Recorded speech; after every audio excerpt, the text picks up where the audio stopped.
Bismillahirrahmanirrahim. Assalamualaikum warahmatullahi wabarakatuh. Selamat datang di video pembelajaran IPS. Video ini dibuat untuk memenuhi tugas UAS mata kuliah kreatif konten. Dosen pengampu Bapak Khairul Anwar SPD MPD, disusun oleh Lediana NIM 2281131360 PJJ PAI IAIN Syekh Nurjati Cirebon. Baik anak-anak, jumpa lagi pada video pembelajaran IPS kelas 7 bersama Ibu Lediana. Pada video kali ini, Ibu akan menjelaskan tentang materi sumber daya alam.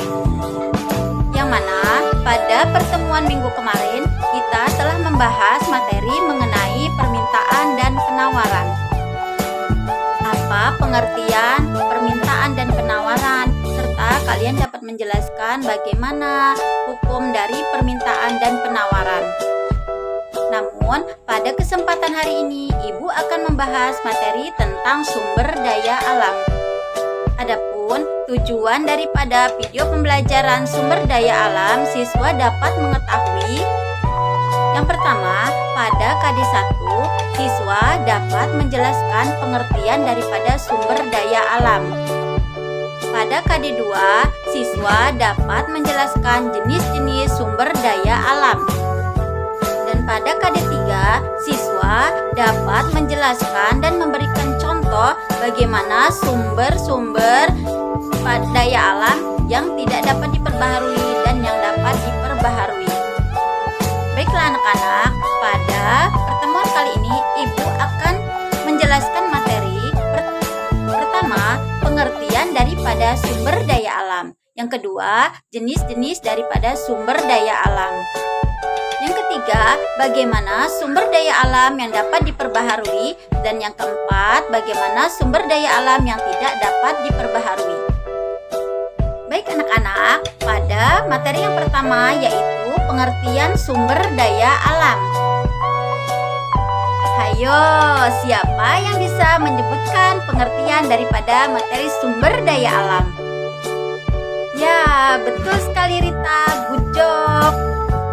Baiklah anak-anak, Ibu jelaskan ya. Pengertian daripada sumber daya alam adalah segala kekayaan alam yang berasal dari alam yang dapat dimanfaatkan untuk kebutuhan hidup manusia serta untuk kelangsungan hidup manusia.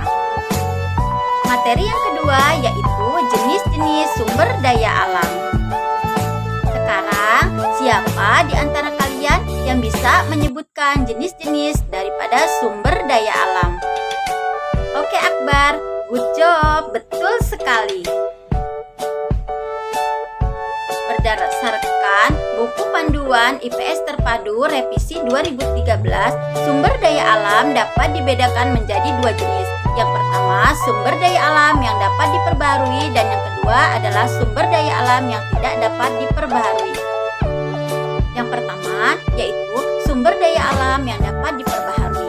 Sumber daya alam yang dapat diperbaharui adalah segala kekayaan alam yang tidak akan habis jika digunakan terus-menerus dalam waktu yang relatif cukup lama. Tapi harus tetap kita ingat ya anak-anak, meskipun sumber daya alam ini tidak akan habis, tetap kita harus menjaga pemanfaatan akan kelestariannya. Yang kedua adalah sumber daya alam yang tidak dapat diperbaharui. Sumber daya alam yang tidak dapat diperbaharui itu kebalikan daripada sumber daya alam yang dapat diperbaharui. Jika sumber daya alam yang dapat diperbaharui tidak akan habis, maka sumber daya alam yang tidak dapat diperbaharui akan habis atau akan punah jika tidak dijaga kelestariannya. Oleh karena itu, pengertian daripada sumber daya alam yang tidak dapat diperbaharui adalah segala kekayaan alam yang akan habis jika digunakan secara terus-menerus. Karena proses pembentukannya yang alami dan relatif cukup lama atau lambat. Sehingga untuk pemanfaatannya dan kelestariannya sebaik mungkin. Adapun contoh daripada sumber daya alam yang dapat diperbaharui adalah hewan, tumbuhan, dan air. Mengapa hewan dan tumbuhan termasuk contoh daripada sumber daya alam yang dapat diperbaharui? Karena hewan dan tumbuhan salah satu makhluk hidup yang dapat berkembang biak atau dikembangbiakan. Adapun contoh lain daripada sumber daya alam yang dapat diperbaharui adalah tanah, air, dan udara. Tanah, air, dan udara harus kita jaga kelestariannya. Dapat kita melakukannya dengan menjaga kelestarian daripada tanah, yaitu kita bisa menggunakan pupuk kompos, pupuk hijau, ataupun pupuk kandang. Menjaga kelestarian air dan udara, kita dapat menjaga kelestariannya dengan tidak membuang sampah sembarangan, sehingga air dan udara akan tetap bersih di lingkungan masyarakat kita. Yang kedua adalah contoh daripada sumber daya alam yang tidak dapat diperbaharui, yaitu barang tambang, nikel, minyak bumi, gas, batu bara, dan masih banyak lagi contoh lainnya. Baik anak-anak, oleh karena itu maka kita harus bisa menjaga kelestarian sumber daya alam, baik yang dapat diperbaharui maupun yang tidak dapat diperbaharui. Pemanfaatannya harus kita jaga, tidak boleh boros, kita harus hemat sehingga sumber daya alam tetap lestari sampai kapanpun. Baik anak-anak, sampai di sini apakah ada yang ingin kalian tanyakan? Apakah kalian sudah paham semua? Jika tidak ada yang kalian tanyakan lagi, silahkan kalian kerjakan pada latihan puisis di bawah ini. Di sini Ibu sudah menyiapkan kode barcode-nya. Kalian tinggal kerjakan dan scan barcode-nya. Selamat mengerjakan dan sampai jumpa pada pertemuan berikutnya.